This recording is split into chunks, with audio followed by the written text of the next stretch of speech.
everyone, and welcome to Morning Market Movers, where we look at hotspots in the markets for today and do some live analysis for day trading. It is Thursday, February 24th. I am Todd Rich with Nadex. With me, Brian Caprice from Keep Trading Simple. And of course, today it's war. We knew that this was coming. It was broadcast, and it's here. So obviously that is what is driving everything. Now, it's difficult to get into the details of everything that's gone on because it's such a fluid situation and it's going to constantly change. We're going to be getting reports. I'm keeping my eyes peeled to my Reuters feed, my AP feed, the Wall Street Journal, and taking in, the news instead of listening to the talking heads on TV. I'm just going to kind of take it in as it comes and read it as it comes in. Now, what are we seeing in the markets? First off, oil absolutely exploded, hits $100 a barrel. So we are going to be talking about oil, and we'll be taking a look at what you could potentially be doing there. Equities all getting hammered. We've been in a down streak, but now we are officially in bear territory on the Nasdaq, down 20% from highs. Correction territory every place else, but it's not pretty in the equity space. Now we are seeing what I'll call flight to safety. We're seeing the US dollar and the yen both spike. So we're seeing people put money into those currencies where they feel it's a bit safer. And we're seeing silver and gold even get a bump. And there's a little bit of a story there on the gold piece as well.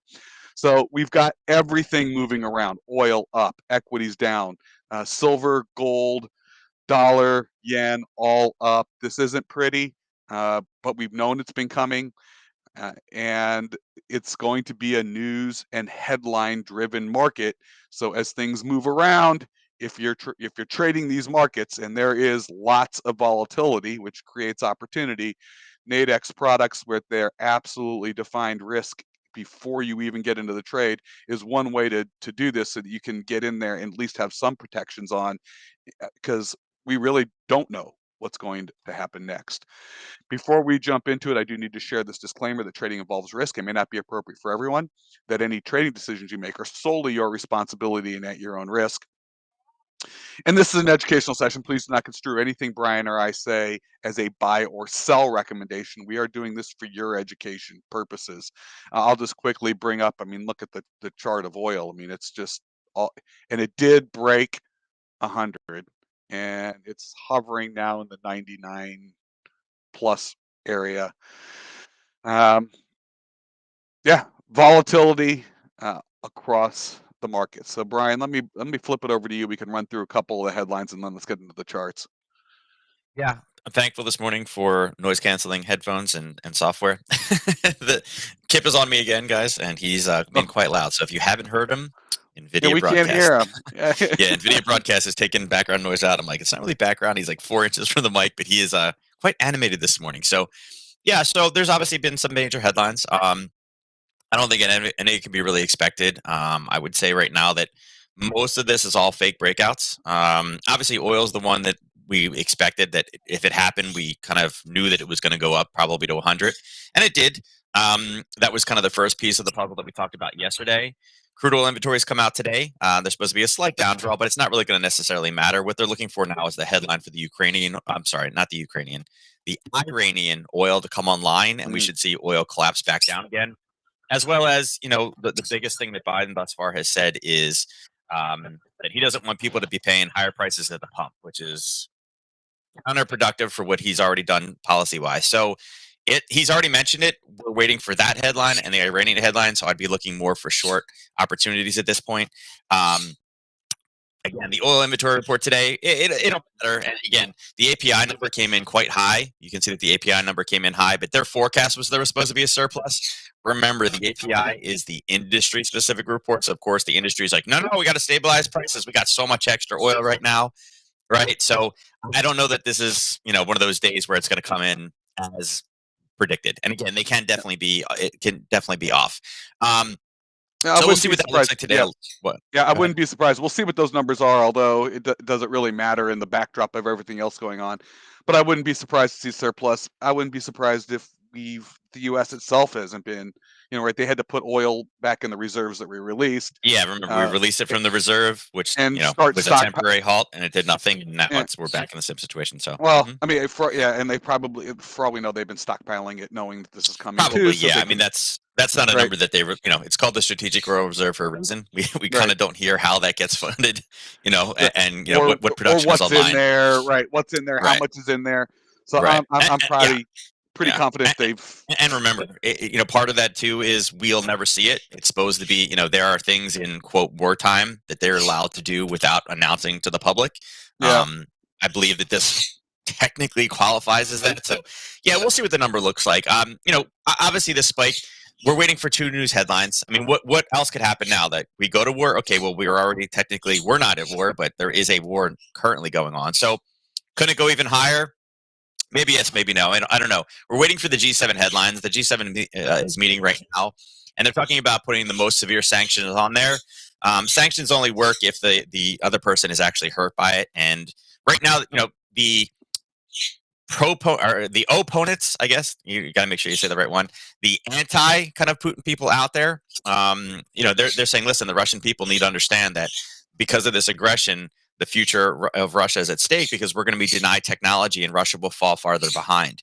So I mean, the rhetoric is out there. Belarus doesn't have any sanctions yet. I'm assuming we'll see Belarus. They've joined forces with Russia as well. There's yep. actually an opposition candidate that has already said, "Hey, listen, I'm setting up a new Belarusian government in Paris right now. Standing up for the independence and national interest of my country." Again, kind of the Belarus leader. In a democratic election, her husband got arrested right before the election, and she ran for him.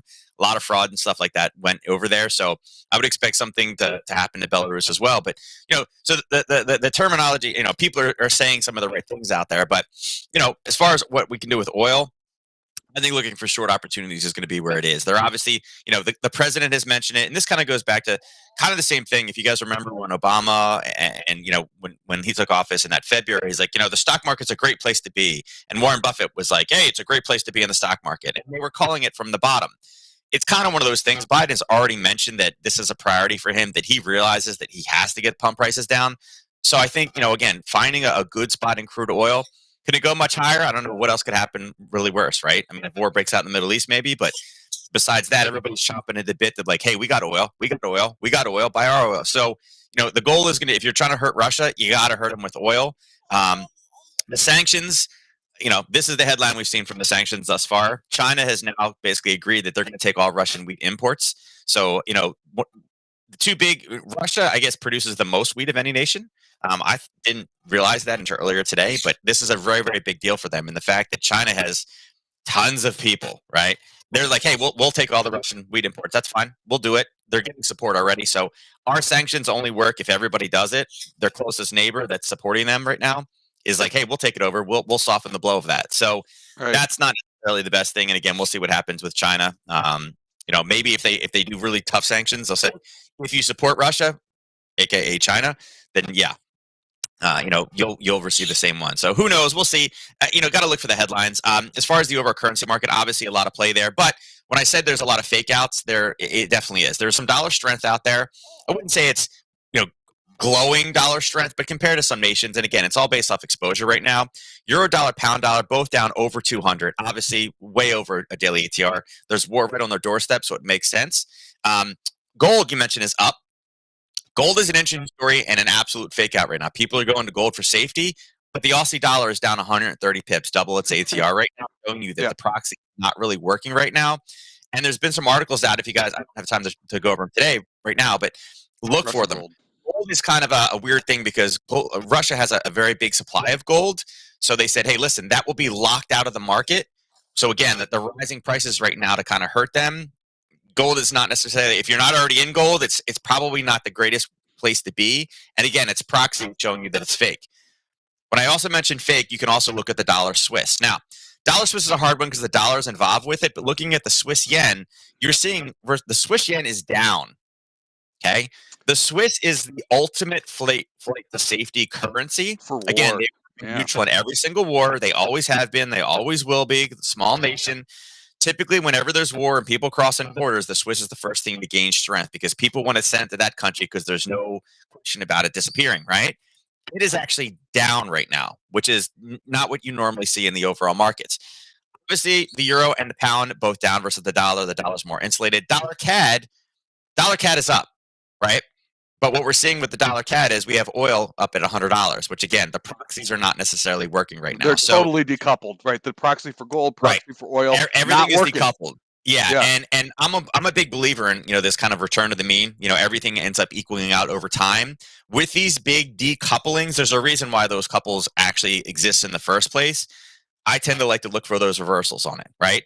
Right now, dollar is very, very strong. Could we do something that obviously turns this market on its head? Absolutely, absolutely. With that being said, going right into the indices, indices picture, we see the deterioration yesterday. 2 o'clock, it started to continue, and again, here's where the troops kind of went in late last night, right? This is when we got the official, hey, it's going to happen tonight sometime. The move had already happened. Since the troops went in, the market has kind of stabilized itself a little bit more. And again, this is an example of the market kind of pricing things in.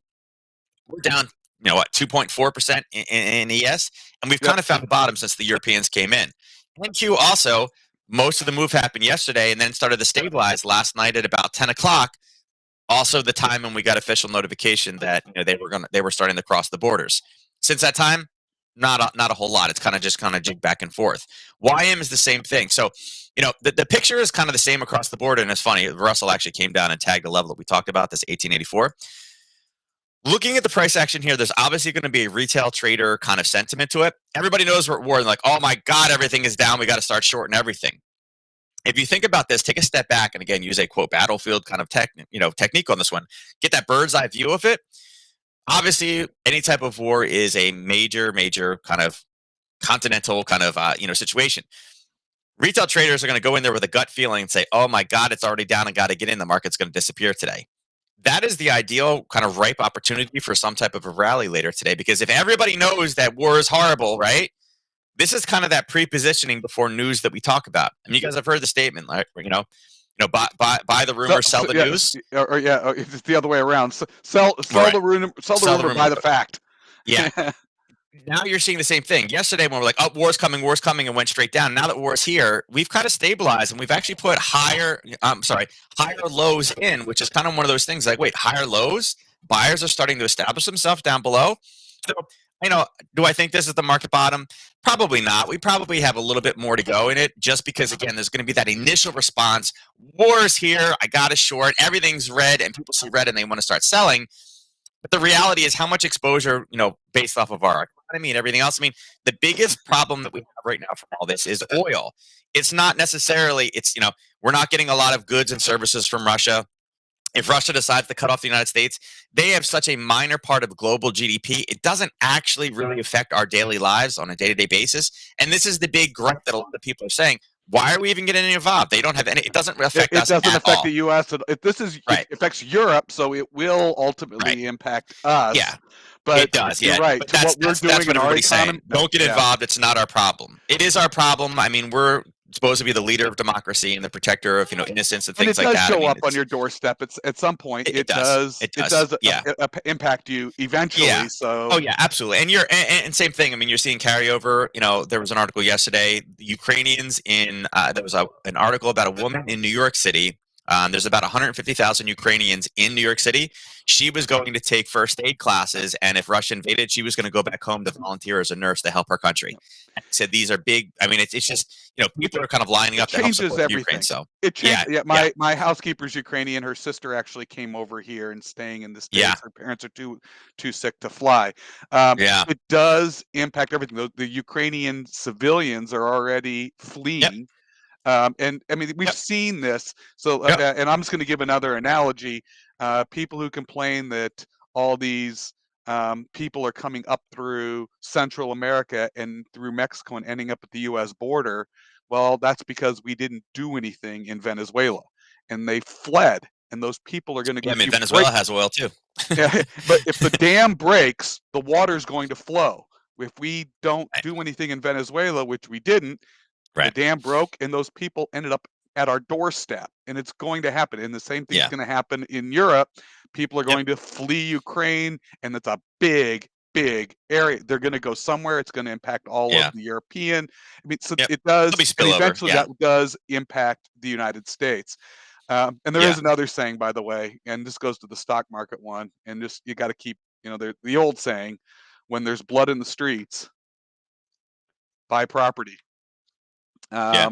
That's how Yeah. people have become Yep. multi-trillionaires. Yeah. Um, Now, this is the oil chart, guys. I just wanted to kind of make sure we touch on this because it's already after oh, 9. This is yeah. this is oil. If you look at most of the run up in oil, it really started kind of late last night, and then the overnight session is when it took off. Here's the European session open. Let me mark this off our 3 o'clock window. Right here. Okay. A lot of the move had already happened from the close yesterday, and we've had a little bit more. I mean, it went up at about another $2. But then the same thing I talked about the indices. At this point, you can see that now there was a low here and a low here. We have lower lows and lower highs, in the same position. So, I Is it mean, looking at rolling? this, you could say, hey, listen, there's a turning point here. Here was a down pull, right? This was a higher low, but then this is a lower high, and this is a lower low. And this you can arguably say that, well, it's kind of about the same. It is. The question is, what's next here? And again, there will be a U.S. trader sentiment in this whole thing. But what happens this morning if Biden says, based off of the unprecedented $5 move in the overnight from where we were yesterday, this is what I'm doing. I'm increasing supply or whatever. Right. That's a headline that leads us to the downside. So, this is a unique opportunity. See, what we could find in here. There may be some opportunity to take things, south. And again, if you're worried about the kind of the risk back and forth, this is where you go into kind of the call spreads. I know people don't like the call spreads, but call spreads have that protection where if for some reason we do whip up to 102 before that announcement comes out, guess what? It doesn't matter. You're totally fine. If it was a knockout, you're going to get stopped. If it's a binary, you're not going to get stopped. But it may be an opportunity to take and take this to the downside. Now, today is the fresh day where people did go over the border. We may not get the announcement because it's going to be about sanctions today. Maybe, this is one of those ones where it's kind of like, all right, well, listen, it's Thursday now, Friday. I would absolutely be looking for some way to get short oil going into this weekend, or open when contracts open on Sunday. The reason why is are they going to get a plan out to suddenly increase oil production over the next 24 hours before the market closes for the weekend? No, probably not. But will they have something probably by early next week to lower the fears of the U.S.? Yeah, probably. Probably. So again, you got to kind of think smart. Try to think a little bit ahead. I don't have a crystal ball, but Biden's already made one comment. We already know that Iran, we're waiting to hear their deal at any time. Seeing a $5 spike up, I mean, this is all parabolic move. And it was over, I mean, at one point we were at 150 cents. Even with this kind of little pullback right now, we're already 60 cents down. And it did pulled back, $2.50 already. And that was just an hour ago. So there's a lot of movement in this one. The premiums are going to be high, obviously, because they're options. But, natural gas and, again, natural gas is also up 6.4%. But are they at their peaks? Natural gas kind of is. But, again, that kind of makes a little bit more sense because they are definitely much more of a European natural gas thing. Oil's already starting to turn and roll. So, again, I would look today to play more of the contrarian to things. Obviously, there's going to be that initial gut reaction. But definitely, without a doubt, be looking at 10:30, our normal reversal time today. Today is the ultimate trap day, right? Could it just continuing to go all the way down? It could, right? But looking at some of these Globex numbers, something like this with the YM, people are going to look at this and say, wait a second, here you go. There's my Globex low. If it goes below 32,170, we're getting short.